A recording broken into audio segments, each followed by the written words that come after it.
Dan generasi sekarang memang mengakses gadget itu sangat mudah. dan seolah-olah karena gadget itu jadi tiket gitu loh. Tiket bahwa ya nggak apa-apa dong. Modernisasi kan emang gini teknologi nih, kemajuan teknologi. Pertanyaan saya adalah apakah itu satu-satunya cara untuk bisa mengajarkan anak kita mengakses teknologi? Makanya di sekolah pun kita juga adakan mindful eating. Mindful eating. Mindful eating itu jadi makan bekal sehat dari rumah. Kemudian anaknya kami minta untuk hening gitu, makan hening. Ya, apalagi kalau saya nih ngajar anaknya orang lain nih bisa sabar, buat anak sendiri kan kadang nggak sabar. Anak itu kan titipan Tuhan. Sama ya sama kayak pesan-pesan Shalom Lesson itu juga. Anak itu titipan Tuhan. Coba kalau kamu tak titipin anakku gitu misalnya. Teman saya itu bilang, kamu mau marahin dia nggak? Enggak kan, nggak mungkin kan. Kalau kecuali emang sampai gimana-gimana pun kamu pasti ngomongnya baik-baik gitu, berusaha baik-baik gitu kan. Tapi kenapa kok malah titipan Tuhan sendiri kamu nggak bisa ngomong baik-baik? Ngopi di teras bareng Rian.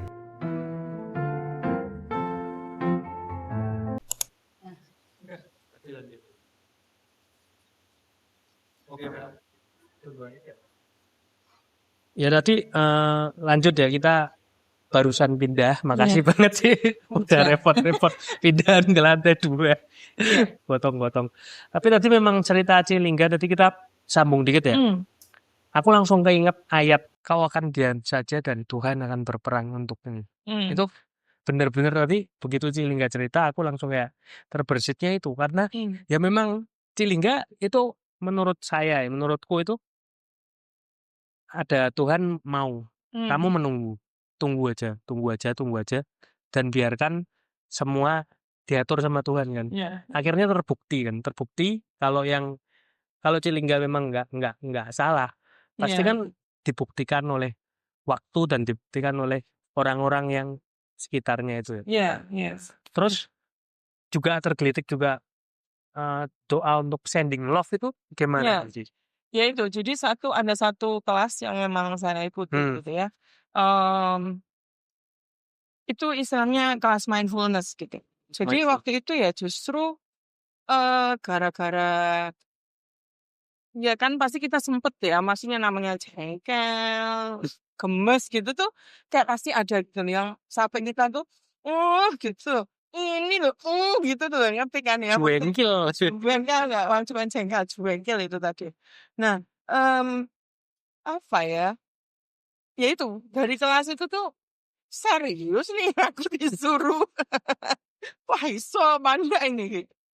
Tapi ternyata itu caranya kita istilahnya membawa diri kita ya istilahnya untuk bisa lebih memaafkan gitu ya. Dalam arti cuman maaf itu kan ya maafin kamu. Tapi mungkin masih I forgive but I don't forget gitu. Tapi sampai kita bisa sending love itu, wah itu kan buat saya tuh ini nggak bercanda loh, ini sending love kita kan enggak nih. Love and ini hatred sih masa enggak boleh gitu ya. Apa love toh itu kan harus purity dan segala macam, ketulusan itu harus ada di situ ya. Saat itu saya berpikirnya seperti itu. Jadi bahkan tapi kan dia salah ya Tuhan itu kadang gitu ya. Dulu tuh saya ini dan tadi ngomong salah bener ya, maksudnya dari sending love itu kan sudah susah ya. Jadi saya mendoakan dia supaya dia juga terbebas dari iri hati, dengki, bisa terbebas dari istilahnya dendam, supaya dia bisa menjalani hidupnya dengan lebih baik. Kita mengirim semoga dia juga dilingkupi cinta kasih, istilahnya dipenuhi dengan rasa cinta, rasa damai di dalam hati, dan supaya dia bisa menjalani hari-harinya dengan lebih baik. Itu kayak kok aku yang ngerti kan, masih kayak Kenapa aku tuh? Aku gitu ya. Ya udah yang lain aja kan mesti ada gitu. Tapi enggak gitu. Ternyata saat saya mencoba, saya mencoba gitu ya. Mendoakan itu ada kayak istilahnya kedamaian. Kedamaian di dalam hati yang istilahnya ternyata ya ini kayak satu step lebih tinggi daripada kita eh cuman memaafkan. Maaf itu kan kadang kata-kata aja. Iya. Oh ya maaf, oke aku maafin gitu. Tapi ternyata itu sih. Jadi saya pikir kalau memang itu baik, ego ya. Itu kita kan kadang ego ya. Mau soal khusus gitu loh ya. Itu Iya. pasti ego gitu. Jadi ya nggak apa-apa. Itu saya pikir itu yang membuat manusia kan manusia. Gitu, Iya. ya. Jadi ada hal yang memang ternyata orang itu memang perlu melakukan gitu ya untuk bisa melihat kita itu tangguh apa enggak, malah kita bisa nggak sampai di situ gitu. Bukan terus wah ketok wow gitu di depan garang nih, biasanya yang di depan garang itu kan artinya Hello Kitty tuh biasanya orang-orang bilang saya begitu gitu, tapi pada prinsipnya ternyata bisa kok kita garang di dalam dengan kita memberikan ya damai, ketulusan, cinta kasih itu. Saya belajar sih, walaupun saya belum perfect gitu ya, sempurna menjalani itu, tapi ternyata bisa dilakukan. Jadi ngomong salah benar, ini saya juga lagi ikut kelas nih, jadi kelasnya kan series gitu. Kita belajar dari namanya non-violent communication. Jadi non-violence communication. jadi komunikasi empatik, authentic. Jadi bagaimana kita memberikan empati kita ke orang lain dan bagaimana supaya kita bisa berkomunikasi dengan lebih baik begitu. Saya baik itu dalam arti bagaimana sih supaya istilahnya dengan kita bisa menerima dan memahami ini kita bisa terhubung dan di saat kita sudah terhubung kita bisa berempati, dan saat empati terjadi itu pasti komunikasi juga diharapkannya lebih baik, lebih lancar, dua-duanya bisa memahami kebutuhan masing-masing. Jadi salah benar itu kan persepsi kita. Jadi kalau itu orang itu yang tadi ngotot tadi ya, salah gitu, saya yang benar gitu, itu persepsi gitu. Itu tidak akan membuat kita terkoneksi gitu. Nah, itu tembok. Kita cuma membangun tembok bahwa dia salah, kita benar. Ya, kita di sini nih, dia di sana gitu kan. Nggak akan nyambung. Dan nggak akan nyambung gitu. Nah, ini juga nih. Wah, ini kalau belajar ini nih kayaknya vulnerability kita kita tuh ternyata memang tidak bisa gitu loh, maksudnya ketidakbisaan, ketidakmampuan kita tidak bisa merasa vulnerable itu tidak berdaya, itu ternyata ya memang diperlukan gitu. Dan saat orang merasa vulnerable saat kita menyampaikan ide-ide ya, itu orang itu akan lebih empatik gitu, bukan terus memanipulasi ya. Dan orang akan melihat itu otentik atau tidak, itu kan kerasa. Saat kita memang aku tuh kayak kok belum ini, tolong diajarin dong. Nah, itu orang mungkin akan lebih empatik daripada gimana sih gitu misalnya. So, kamu kan katanya ngajarin, ayo diajarin gitu kan. Kita tidak akan bisa membuat orang lain melakukan sesuatu kalau memang dengan seperti itu. Dengan violence itu. Violence, yes. That's why non-violence communication. Ya, ini yang saya pahami ya. Mungkin saya juga belum baru belajar gitu kan. Tapi ini cukup membuka mata saya bahwa kehidupan ini ya memang ternyata kita itu sudah banyak dibesarkan dengan untuk berempati aja susah gitu loh, gampangannya gitu. Dan kita sudah didikotomikan, ini nanti balik ke sistem pendidikan ya. Salah benar. Contoh, ujian itu kalau ada cuman satu jawaban benar, kita tidak bisa melihat jawaban yang lain. Bahwa ternyata kebenaran itu ada banyak gitu. Dalam arti begini, bahwa kalau kita hujan kita harus membawa apa? Nggak cuma payung kan? Jas hujan boleh. Membawa apa? Pasti kalau pendidikan ngomongnya payung. Nah, payung kan itu sesuai kuncinya. Drive-nya ke situ kan akhirnya. Padahal harusnya buahnya. Iya, bisa bawa daun yang besar. Atau bawa kardus. Bawa kardus ya. Kan tergantung gitu. Dan belum tentu kita ada payung terus gitu. Itu sebenarnya menumpulkan kreativitas juga ya. Jadi ada hal yang saya pikir perenungan-perenungan ini yang membuat kita itu semakin maju dan diperkaya gitu. Jadi idealisme, jadi istilahnya yang dulu kami melihat itu sebagai satu kebenaran, ya udah itu tuh cuman gitu.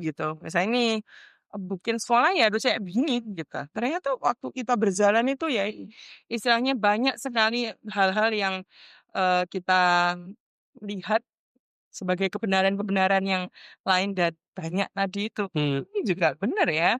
Oh, ini juga ternyata bisa diterima juga ya. Oh, Makin banyak terbuka kebenaran yang kita belum tahu sebelumnya. dari situ kita lebih fleksibel. Kita lebih bisa memahami, menerima lah istilahnya. Kan nggak ngotot kamu salah, ini benar gitu istilahnya kan gitu ya. Gampangnya kalau kita agama lah, agama ada banyak itu kan bersumbernya ke Tuhan caranya mungkin beda-beda. Kalau saya memahaminya segampang itu gitu ya. Mungkin kalau saya memang salah ya ini persepsi kan, semua itu persepsi gitu. Oh iya ya ternyata itu persepsinya dia gitu. Oh dia ternyata punya kebutuhan. Kenapa kok dia tuh sampai seperti itu? Sampai dari di detik kita belajar NVC pun saya juga merefleksikan. Orang itu tuh sebetulnya punya kebutuhan apa ya? Kebutuhan dasarnya orang. Ya, kok sampai mau melakukan itu misalnya? Kok sampai gampangnya kan kita yang merasa dijahati gitu ya. Kok sampai gitu harus melakukan itu? Apa sebetulnya kebutuhan dia? Gitu. Itu kami mencoba untuk melihat, oh dari situ kami berempati gitu, saya dan suami dan mungkin teman-teman. Dan senangnya lagi saya punya grup think tank gitu ya, think tank gitu. Ini nggak sempet gitu loh ngebahas, ngegosipin orang kayak gitu tuh. Wah ini si An gini nih mamanya sih. Kita bener-bener nggak sempet gitu karena emang ya mereka kita sudah tahu tugasnya kita masing-masing gitu. Saat kita ketemu, yuk kita bahas apa itu membuat saya lebih fokus gitu ya istilahnya. Saya tuh gampangnya kalau ada orang ini, oh ya kan kadang menimpali tuh, kayak gitu tuh kan menjadi budaya. Jadi istilahnya nyinyir sama orang. Ya itu makanya circle kita itu dengan orang-orang yang seperti apa itu saya bersyukur sekali istilahnya ya rekan kerja saya ya yang jadi rekan kerja para principals, para head coordinator dan mungkin kepala staff gitu. Itu sangat amat kondusif sekali gitu loh. Kalau nyinyir tuh ini enggak malah ngomongin apalah yang enggak menjelek-jelekan orang gitu loh. Kayak kalian tuh keren ya. Saya bilang, iya ya saya berterima kasih untuk itu dong. Positive affirmation. Yes. Berterima kasih untuk itu karena tidak semua orang punya privilege untuk mendapatkan circle yang seperti itu. Iya, betul. Itu saya pikir deh, kalau kita memang pendidik dan kita memang bertumbuh ya, ke situ gitu. Nah, ya pendidikan ini kami nggak sempet untuk begitu gitu. Itu yang saya pikir. Oke sih. Tapi memang aku ya mungkin ini di luar konteks sedikit ya. Tapi memang aku kemarin sempat ada keresahan juga ya sih. Kalau mungkin Cilingga juga pernah merasa ya kalau kita ini banyak kan dicekoki sama dongeng-dongeng ya. Kayaknya dongeng-dongeng yang folklore-nya kita itu yang bikin pola pikir kita jadi apa namanya? Negatif. Karena nggak semua folklore sih, cuman kayak ibunya Malin Kundang mengutuk. Terus Timun Mas, ibu bapaknya berbohong gitu. Terus Sang Kuryang juga kan berbohong.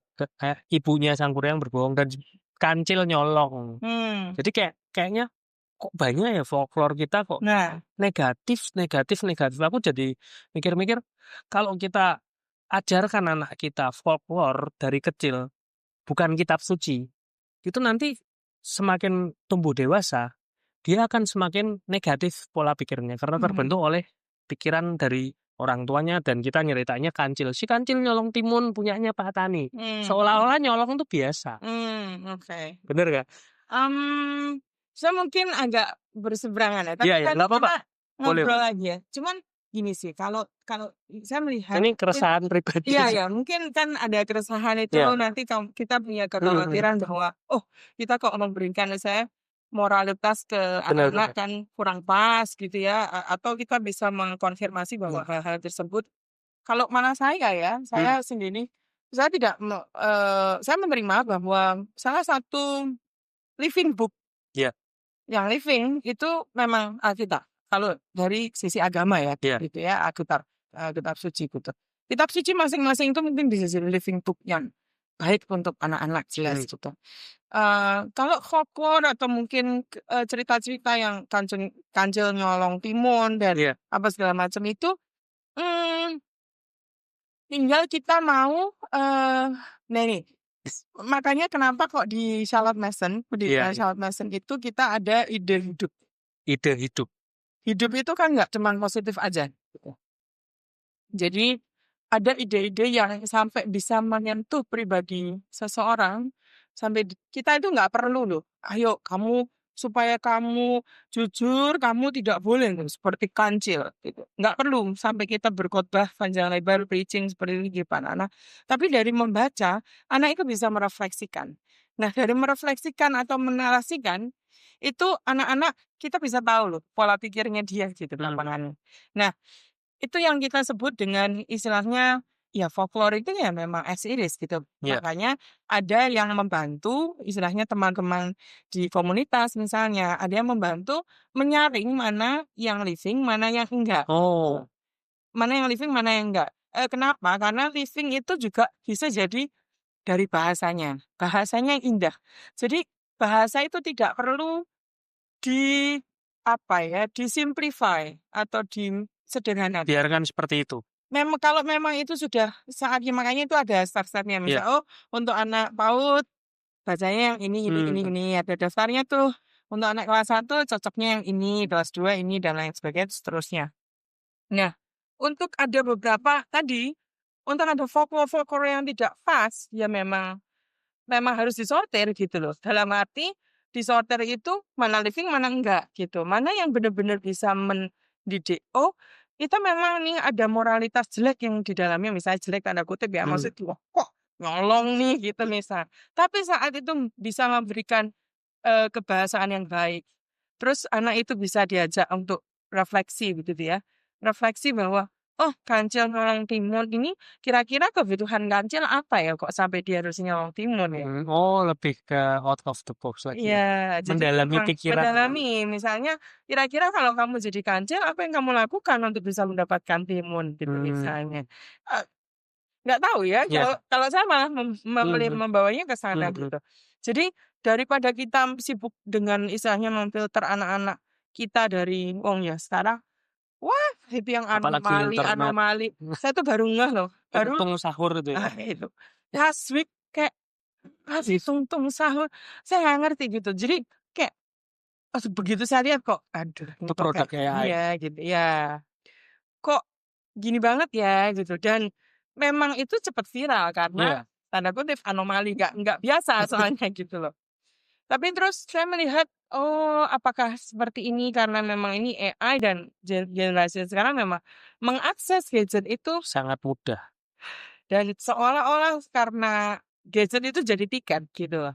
Tiket bahwa ya nggak apa-apa dong, modernisasi kan emang gini teknologi nih, kemajuan teknologi. Pertanyaan saya adalah, apakah itu satu-satunya cara untuk bisa mengajarkan anak kita mengakses teknologi?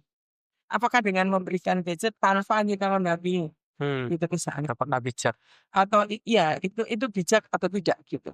Itu perlu jadi istilahnya refleksi anak-anak, orang tua ya ke anak-anak. Kami sampai di rumah nggak punya TV. Kami udah nggak ada TV. Nggak ada TV? Tidak ada. Kami masih kadang yang nonton Netflix itu pun 3 bulan sekali belum tentu karena kita sudah nggak langganan lagi gitu. Bukan terus kita nggak mau ini ya tadi memfilter, no. Karena kita merasa ada yang lebih living. Gampangnya kalau ada makanan itu lebih enak dan lebih sehat. Kenapa kita harus menyajikan makanan yang tidak sehat? Dan itu tidak membawa kita kepada kesehatan. Kan katanya ini tubuh adalah bait Allah gitu ya. Apakah ini sudah dikasih sama Tuhan, terus kita ya udah kasih aja lah, enggak apa ini enak, yang penting ini kan kriuk-kriuk gitu ya.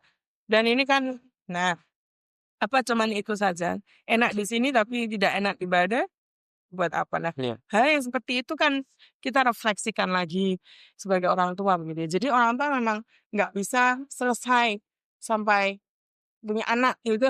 Justru habis punya anak itu, ya that's the real education yang sebetulnya kita ini gitu. Nggak pernah belajar di kampus lah istilahnya, nggak pernah belajar di sekolah gitu jadi orang tua.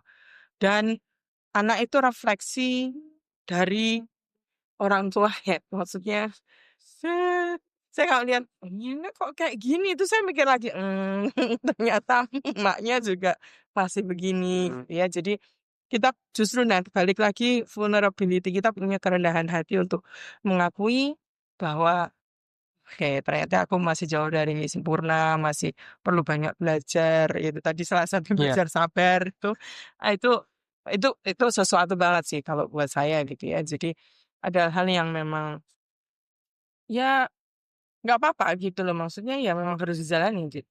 Kalau Cilingga sendiri untuk menerapkan semua yang serba digital ini mungkin ke anak sendiri dulu ya, anak-anak Cilingga gimana itu untuk pembatasan digitalnya selain Membatasi. TV itu?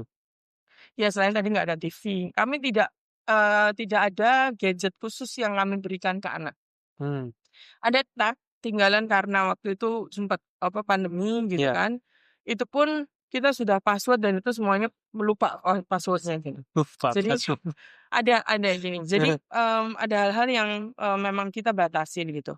Kadang kita buka bukan karena kita mau gitu ya. Memang ada hal yang memang harus dilakukan gitu. Misalnya ada kerjaan atau bikin presentasi, ya silahkan gitu. Tapi itu pun kita juga dampingi gitu istilahnya. Enggak dampingin yang ayo duduk sebelah enggak sih. Cuman ya kita udah masih lama, apa yang perlu dibantu kayak gitu. Jadi integritas anak itu udah tumbuh sendiri ya? Betul. Jadi kita juga memahami bahwa ya kamu makan. Makanya di sekolah pun kita juga adakan mindful eating. Mindful eating. Mindful eating itu jadi makan bekal sehat dari rumah. Kemudian anaknya kami minta untuk hening gitu, makan hening. Jadi 5 menit pertama itu hening, tidak boleh ngobrol, bercanda sama temennya atau berkomunikasi, itu ya fokus dengan makanan dan ternyata bisa. Selesaikan apa yang di depan. Ya makan itu kan 5 menit kan biasanya belum selesai gitu ya. Habis itu mau ngobrol silahkan, tapi paling enggak 5 menit pertama itu dia bisa fokus dengan makanan. Dan sebelumnya kita kasih renungan bahwa menyisakan makanan itu juga mengambil dari orang miskin. Sesuatu yang seperti itu. Jadi ada value-value yang memang anak itu bisa pahami dengan habit, istilahnya kebiasaan baik begitu. Ada value-value yang kami tanamkan dari living ideas ya, misalnya dari buku. Jadi kalau di Edu House itu nggak ada buku cetak gitu. Nggak ada buku cetak. Nggak ada, adanya buku cerita. Gitu. Buku cerita. Jadi anak kalau SD itu harus menghabiskan 32 buku. Ya sesuai dengan Charlotte Mason itu ya. Jadi lebih ke buku-buku cerita. Buku cerita. Cuman yang masuk di Edu House juga difilter sama. Filternya adalah lebih ke komitmen orang tua. Komitmen orang tuanya. Iya dong, kalau misalnya kita kan bukan bengkel ya yang habis itu pokoknya memperbaiki anak nggak habis bisa. itu ketok magic gitu. Habis masuk udah selesai, wah keluar enggak. Tapi komitmen orang tua, karena anak itu kan masih banyak istilahnya hidupnya bersama dengan orang tua dan orang tua memang masih bertanggung jawab penuh gitu ya. Saya juga kemarin disadarkan sama satu kata-kata teman saya gitu ya, teman baik saya gitu. Sabar itu memang susah gitu ya, apalagi buat anak sendiri gitu ya. Apalagi kalau saya nih ngajar anaknya orang lain nih bisa sabar, buat anak sendiri kan kadang nggak sabar gitu. Biasanya seperti itu. Iya kan? Tapi teman saya nih ngomong gini loh. Titipan anak itu kan titipan Tuhan. Sama ya sama kayak pesan-pesan Charlotte Mason itu juga sama sebenarnya. Anak itu titipan Tuhan. Coba kalau kamu tak titipin anakku gitu misalnya. Teman saya itu bilang, kamu mau marahin dia nggak? Gitu. Enggak kan, enggak mungkin kan. Kalau kecuali emang sampai gimana pun kamu pasti ngomongnya baik-baik gitu, berusaha baik-baik gitu kan. Tapi kenapa kok malah titipan Tuhan sendiri kamu nggak bisa ngomong baik-baik? Itu kalau aku aja, aku titip anakku ke kamu bisa omongin baik-baik. Kenapa titipan Tuhan yang lebih besar, lebih hebat daripada manusia marah gitu. Malah ya gitu misalnya. Malah diamuk. Iya itu saya merasa kayak iya banget gitu ya. Dan memang itu juga pesan itu sebetulnya ada di buku-buku Charlotte Mason juga. iya bener juga gitu ya. Ya itu loh, kadang Tuhan itu ngomong itu nggak mesti lewat homili di gereja, nggak mungkin lewat Alkitab, Alkitab, tapi lewat kadang temen sharing. sharing itu. Terus saya jadi merenung, kamu kok diem aja kenapa?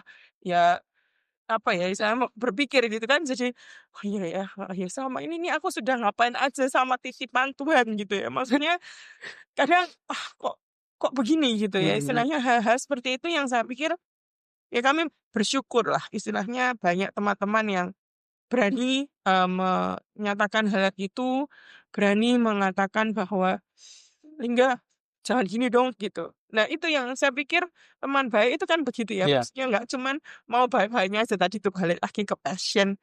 Passion tuh nggak mau cuman senang-senangnya aja, tapi ya jelek-jeleknya juga ayo diingetin gitu. Itu saya pikir the true friendship, the true friends itu yang seperti itu. Jadi ya, itu sih saya merasa my heart is full gitu ya, maksudnya kayak oh Tuhan baiklah.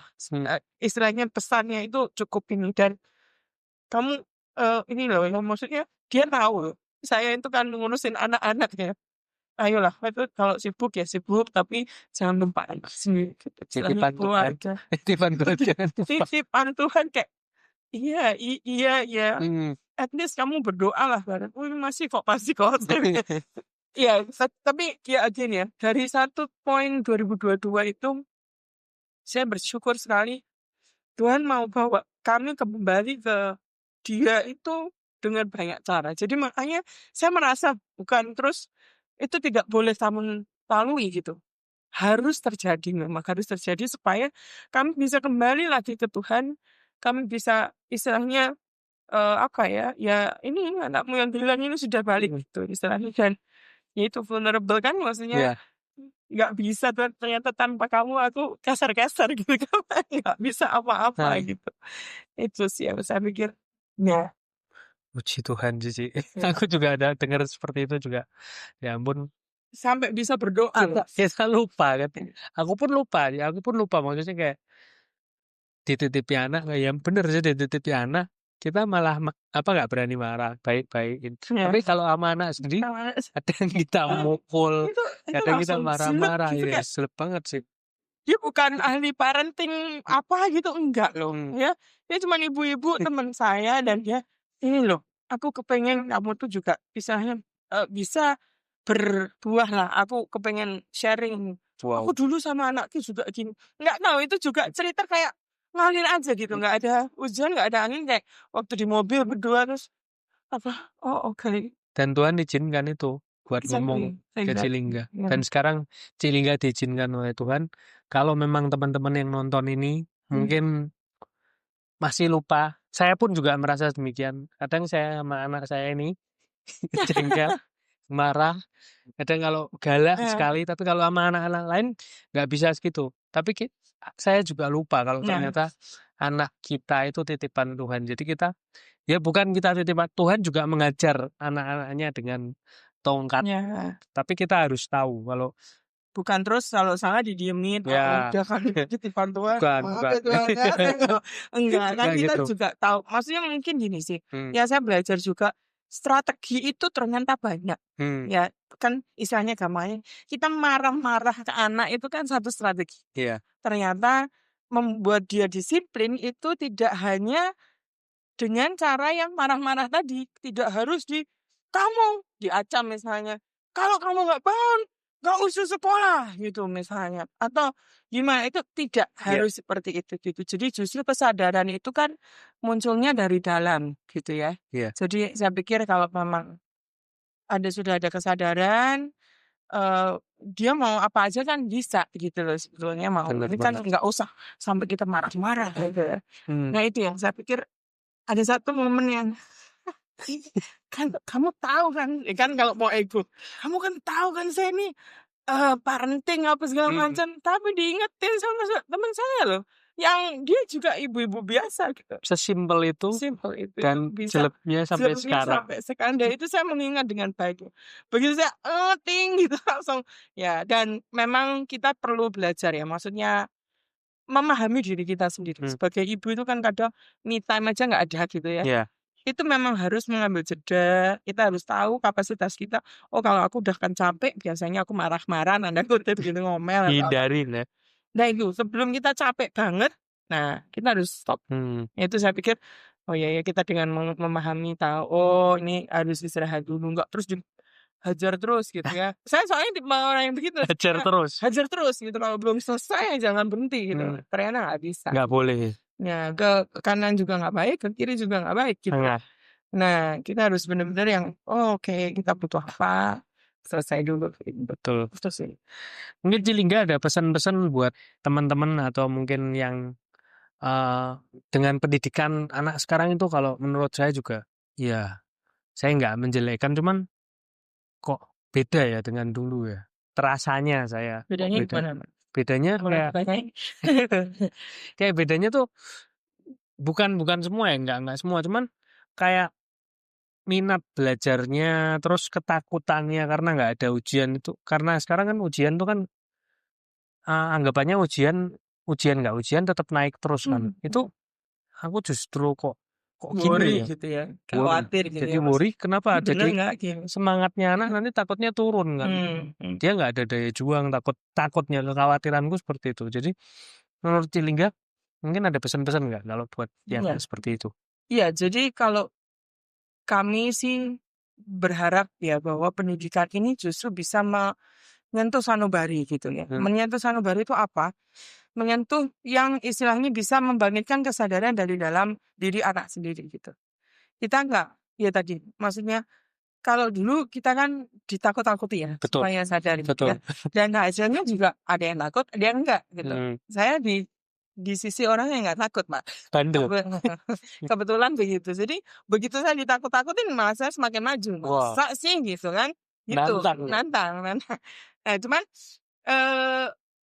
pada prinsipnya takut itu hanya sifatnya sementara. Saat dia takut, dia akan tunduk atau patuh gitu. Nah, kepatuhan ini sebetulnya Tuhan pun juga minta kita patuh sama dia tanpa syarat ya. Maksudnya, patuh ya pas enak-enak doang, pas nggak enak nggak patuh ya gimana gitu kan. Nah, pas patuh ini ya memang benar-benar patuh.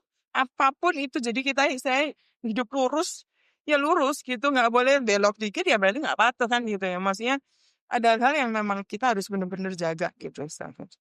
Nah, bagaimana sampai kita bisa memiliki kesadaran untuk patuh? Kalau nggak ada istilahnya sadar, kita sendiri sadar gitu dari dalam gitu. Oh iya, itu tadi balik ya, karena kita memang dididik anak tadi, ya kita ngomong bahwa saya membesarkan titipan Tuhan, jadi saya harus patuh dalam arti patuhnya apa nih? Oh, menjaga kesehatannya dia. Kita berarti merefleksikan apakah dengan hidup yang instan dan semuanya serba cepat ini perlu kita ikuti semua. Sebentar lagi informasi ini akan banyak sekali dengan AI, ChatGPT, apa segala macam itu kan sudah kelihatan. Kalau kita pakai pendidikan ini masih dengan soal-soal yang seperti itu, masih bisa ini enggak tadi menjawab keresahan kalian ya. Masih relate nggak nih ke masa depan gitu istilahnya. Apakah pendidikan itu hanya terdiri dari soal-soal saja begitu ya? Atau bisa istilahnya dengan ujian itu memang harus dilakukan, tapi juga dengan cara lain misalnya. Ya sekali 2 kali oke, tapi fokusnya apa nih gitu istilahnya ujian yang seperti apa yang memang bisa memberikan memberikan istilahnya alternatif atau jalan-jalan untuk kebutuhan-kebutuhan anak ini bisa terpenuhi gitu. Gampangannya, oh yes ini matematika, matematika kita buat soal cerita pakai studi kasus dan segala macam itu mungkin bisa lebih ini nggak daripada cuman 2 tambah 2 misalnya atau berapa kali berapa gitu misalnya. Yang mana nih yang bisa memenuhi istilahnya tadi ya menjawab kekhawatiran apakah semua yang dulu kita lakukan ini masih relevan. Sekarang itu kan perlu banyak refleksi begitu. Jadi kalau memang pendidikan itu sudah berubah, harus karena memang zamannya sudah berubah gitu. Dulu mungkin lapangan pekerjaan masih banyak. Sekarang sudah diganti dengan sangat banyak tergantikan oleh AI. Ya AI, teknologi apa segala macam. Saya pikir itu juga kita perlu merevisi ya istilahnya pandangan persepsi kita terhadap segala sesuatu. Jadi yang dulu dilihat benar, kita masih bisa nggak melihat sekarang Iya. itu benar, masih relevan nggak ya? Poinnya kan di relevan itu sih. Cilingga mungkin sempat saya sama istri sempat lihat di IG-nya Cilingga ikut conference iklim itu ya, Ya. climate leader atau apa namanya ini? Ya, jadi itu climate reality. Climate reality. Jadi itu bentukannya Al Gore, dulu Vice President of the United States of America. Kemudian beliau punya di beberapa negara menjadi komunitas dan itu istilahnya memberikan pelatihan-pelatihan dan istilahnya pembinaan gitulah untuk teman-teman aktivis yang memang mau berkecimpung di krisis iklim gitu. Istilahnya karena ini kan memang sudah emergency nih, udah darurat gitu. Nah itu kenapa kok kemarin saya ikut karena memang saya merasa ini udah udah urgent, udah nggak ada waktu nih, gampangannya begitu. Kenapa nggak ada waktu? Karena saya sebetulnya kan bukan orang lingkungan ya, maksudnya background saya tadi kan sudah saya cerita bahasa, pendidikan dan nggak ada sama sekali. nggak ada. Saya justru gara-gara ya ini ikut komunitas Charlotte Mason Indonesia, ada temu raya di situ. Ada satu momen waktu itu ada narasumber, memang beliau ini memang istilahnya peneliti gitu ya tentang krisis iklim dan anak-anaknya gitu. Maksudnya kan itu turunannya banyak sekali gitu. Nah, beliau ini bertanya, istilahnya sebetulnya kita ini sebagai ibu, kita kan orang tua ya, ya tadi dititipi anak oleh orang, ya titipan Tuhan, jadi orang tua. Itu sebetulnya apa toh yang mau kita wariskan ke anak-anak kita? Uangkah? Pengetahuankah? Kalau iya pengetahuan yang seperti apakah? Nah itu yang membuat saya istilahnya terus sampai sejauh mana anak-anak kita nanti itu hidup gitu. Sejauh mananya adalah bahwa kenyataan perubahan iklim ini sudah gila-gilaan itu tahun 2018. Tahun 2019 kami menyatakan diri sekolah ini zero waste. Nol sampah. Nol sampah pada prinsipnya bukan terus kita nggak nyampah tanda kutip ya. Nyampahnya ya kami sudah tidak membuang ke TPA lagi. 2019. 2020 sampai 2022 itu kan kurang lebih pandemi ya. Kami tidak di sekolah. Itu pun kami juga lebih istilahnya merefleksikan diri. 2022 sampai ke sini justru malah lebih gila-gila lagi gitu. Maksudnya karena zero waste itu kan harus bertahap. Nggak bisa dong nanti orang tua yang sudah terbiasa nggak melakukan habit ini kan akan kaget gitu ya kalau tiba-tiba gitu. Jadi memang kita harus bijak juga saat kita membuat kebijakan gitu ya. Jangan terus wah pokoknya idealis aja ya, bodo amat lu bisa apa enggak kan, enggak gitu. Jadi melihat lagi, oh ternyata ditambah bisa sampai akhirnya kita punya kandang ayam buat ini mengolah sampah organik karena masak. Waktu pandemi kan nggak masak nih. Sebelumnya juga belum benar-benar fokus masak. Kenapa kok harus masak sih? Supaya guru-gurunya juga lebih sehat. Kalau mereka makan-makan di luar, maksudnya beli-beli, sampahnya juga banyak. Mungkin juga nggak sehat, maunya cuma itu aja gitu kan. Maksudnya mungkin sayurnya kurang, buahnya kurang. Nah itu kami sampai masak. Dan nah terus gimana nih kalau kita masak berarti ada organik nih. Organiknya harus diapain? Ya, sampahnya, limbahnya itu. Wah, kita buat biopori. Sudah ada biopori. Oh, kita buat kandang ayam. Terus ini sekarang kita punya piaraan lagi maggot. Alat tentara itu ya? Ya, alat tentara BSF, Black Soldier Fly gitu. Jadi, dan itu juga bisa dibuat belajar anak-anak. Ini akan menjadi salah satu tantangan mereka nanti kalau hidup. Kita kan mikir 10 tahun, 20 tahun ke depan. Tantangan mereka kalau plastik aja sekarang masih seperti ini, gitu ya. Iya, mereka nanti akan berhadapan dengan itu. Dan itu isunya tidak hanya di kebersihan lingkungan. Nanti sampai ke kesehatan, bahwa sekarang mikroplastik sudah ditemukan di janin, di telur, di semua. Ya. Ikan juga. Nah, itu. Dan lain-lain gitu ya. Terus nanti ada ternyata dia dibuat tungku pemanas itu yang buat menghancurkan plastiknya, terus jadi nanoplastik, itu kan Di polusi. udara. Terus terhirup. Nah, bayangkan itu terjadi pada anak-anak kita, apa yang harus mereka lakukan? Itu loh. Mewarisi apa itu? Nah, itu pasti sampah. Belum nanti cuaca, Aduh. belum nanti ini. Dan anak-anak sekarang ini kan banyak yang di dalam ruangan dan tidak terbiasa untuk memegang sesuatu yang istilahnya Natural. natural. Jadi karena terbiasa memegang gadget yang Slide. slide semuanya ini, dan itu kan rata ya, Iya. nggak ada yang Bertekstur. itu juga ngefek sekali. Dan ternyata sensori itu dasar dari semua. Makanya kan kalau bayi itu sukanya Iya. pegang-pegang, dibuat ini dan segala macam, 5 panca indera harus jalan dulu, baru nanti naik motorik lah apa dan segala macam, baru nanti kognitif. Jadi sebenarnya kognitif itu terakhir. Jadi kalau mengharapkan anak ini benar-benar bisa, bawahnya harus beres dulu gitu. Oh, dari dasar, sangat dasar. Iya, jadi kan anak kayak bayi itu kan, ini awal tuh cahaya sensitif dan segala macam. Terus nanti baru pegang-pegang dia bisa meremas-remas gitu ya. Dia bisa merangkak, itu pegang apa, kasar, lihat gitu ya. Merasakan itu. Hal-hal seperti itu kan nalur nature gitu ya istilahnya. Nah, itu yang kita refleksikan di sini sebetulnya. Apakah semua itu harus dari buatan? Apakah orang tua itu harus istilahnya memberikan semua sensory activity itu dengan buatan? Misalnya pakai sensory kit Iya, lah, betul. beli gitu. Enggak, kita beli aja pakai bayam yang kita masak. Terus mereka suruh celup-celup, mereka suruh metik-metik bayam, walaupun ya tidak sempurna sedikit lah. Tapi kita melihat bahwa, oh ya, itu kita sama-sama. Oh ya, mereka jadi pegang-pegang, Iya, betul. jadi meremas-remas, ini kan nggak mahal gitu ya.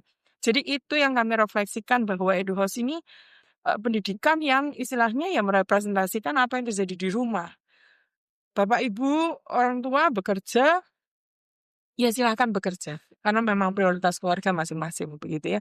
Di sini kami membawa pendidikan yang seperti itu, yang istilahnya kami nggak mau menjauhkan dari keluarga, tidak mau menjauhkan dari rumah. Konteks ini masih ada gitu. Jadi kalau nggak ada EduHaus tanda kutip, ya bisa dilakukan di rumah tanpa harus repot membeli, harus sibuk dengan artifisial gitu. Bahwa itu masih bisa ditemukan di sekitar mereka. Itu yang kami bawa. Jadi selain mendidik anak, kami kepengen juga mendidik orang tuanya. Begitu. Termasuk riset segala macam yang di SD itu, saya tuh jadi belajar loh, Miss, kalau lebah itu ternyata ini ada madu yang ternyata dan lain sebagainya. Oh, ternyata tuh sampah organik tuh bisa diginiin loh, Miss, kalau dan lain sebagainya. Saya tuh jadi pengen tahu loh, ternyata bisa ya jadiin kompos ya, berarti kalau nanam-nanam tuh nggak usah di tanah dan lain sebagainya. Itu saya merasa, ya itu hati saya merasa my heart is full. Dia merasa hangat, merasa ya Tuhan, ini cukup yang saya pikir hidup ini nggak bisa cuman mengejar ya harta dunia ya istilahnya gitu. Tapi saya juga nggak terus ngomong ini harta surga atau apa, no. Tapi pada prinsipnya saat kami bisa membantu orang lain, ya mungkin itu memang peran saya di dunia ini nih, untuk membantu orang lain menemukan jalannya mereka, ya siapa tahu gitu ya. Kalau memang Tuhan memang memberikan itu ke kami, ke keluarga kami dan saya, why not gitu. Jadi dari segala hal yang terjadi di sekolah ini, pernah ada suatu teman yang kayak sana, apa yang membuat kamu tetap mau bangun pagi? Yang membuat kamu tetap bisa bangun pagi gitu istilahnya. Kok kamu masih bisa sih? Maksudnya menghadapi besok gitu. Iya, nggak tahu ya. Kalau bukan dari dia kan nggak mungkin gitu loh. Kita kuat istilahnya dengan segala kebutuhan. Dan ini kita kita kan menjamin kehidupan staf dan fasilitator di sini gitu kan. Makanya mereka juga mungkin bergantung sama kita gitu. Tapi kami merasa bahwa Tuhan, pokoknya kalau memang ini kehendak-Mu, terjadilah padaku menurut kehendak-Mu itu. Wah, itu sangat kata-katanya Gitu. Kok bisa ya itu Bunda Maria begitu gitu. Aduh saya kayak nggak usah, saya nggak ngomong aja jadi Bunda Lingga. Enggak gitu kan. Kok ya angel ya. Terjadilah padaku itu kadang. Kata-katanya terlihat mudah, Iya. tapi sangat susah. Iya, kalau doa itu kan kayak ngapalin aja kan. Nah itu. Terjadilah padaku menurut perkataanmu itu kayak Setelah dijalani, nek aku ngomong kayak gini gak mangan kemeh piye gitu misalnya. Tapi Tuhan cukupkan, sungguh Tuhan cukupkan. Selama pandemi itu saya sampai jualan apa Pak? Eh, tanaman hias. tanaman Ya hias. memang waktu itu kan memang Iya. lagi booming gitu. Nggak tahu gimana pokoknya saya punya kekuatan bisa buat media tanam lah. Pokoknya bisa nemu tukang pot. Pokoknya Ya diberi jalan Tuhan itulah. lah. Terus ada sih yang sampai beli em, apa tanaman hias itu kan waktu itu juta-jutaan gitu ya. Ya kok ya ada gitu loh maksudnya tuh. Miss itu berapa gitu? Saya Miss. Kayak terus aku langsung, hah serius Cik? Mau Cik gitu. Iya. Oh ya udah. Kayak Tuhan cukupkan gitu. Kamu di luar kuasa. Ya itu banyak sekali apa ya peristiwa-peristiwa yang di luar nurul tadi ya. Iya.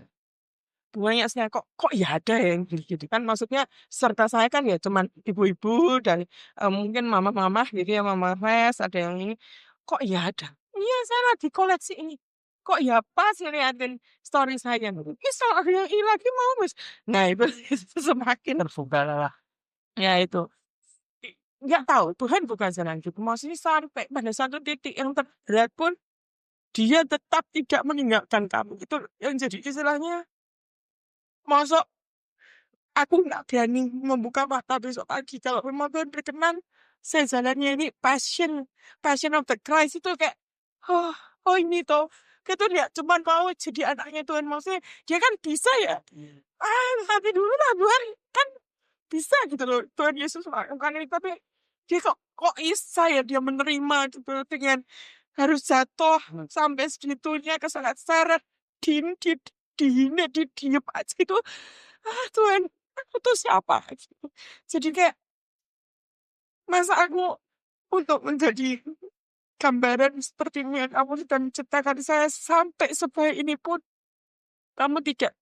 saya tidak punya saya tidak mengusahakan sama ini kamu sudah begitu baik dengan saya dengan kami gitu kami diberkati masa untuk mengusahakan yang berat dikit kita masih kadang masa nggak mau gitu ya itulah saya rasa itu yang saya pikir oh iya ya that's it kadang memang ya maksudnya udah sampai di sini itu harus mengalami yang tadi berdua dan ini sampai kita bisa duduk bersama berdoa bersama satu keluarga itu ya karena satu milestone yang saya pikir saya pernah menjalani ini dan saya tidak regret gitu maksudnya saya berterima kasih Tuhan namun sudah nyatakan itu harus terjadi pada saya itu saya praise the Lord gitu sih.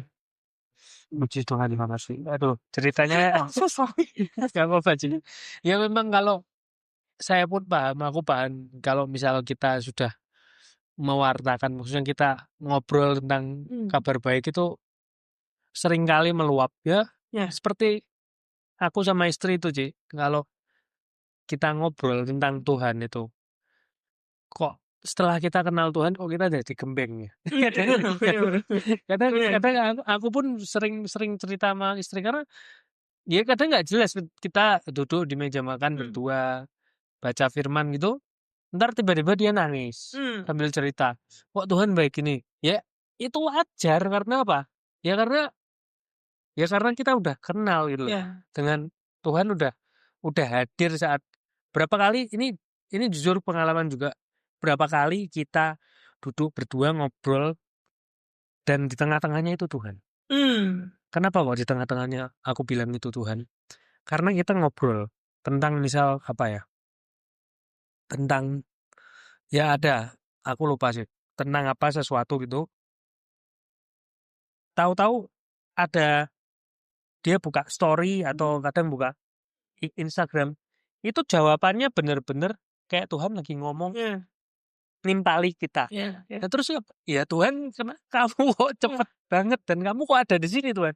Makasih banget. Ya itu nggak heran kalau kita tiap hari ya nggak tiap hari mungkin cuman sering tapi jadi gembeng gitu, jadi cengeng itu.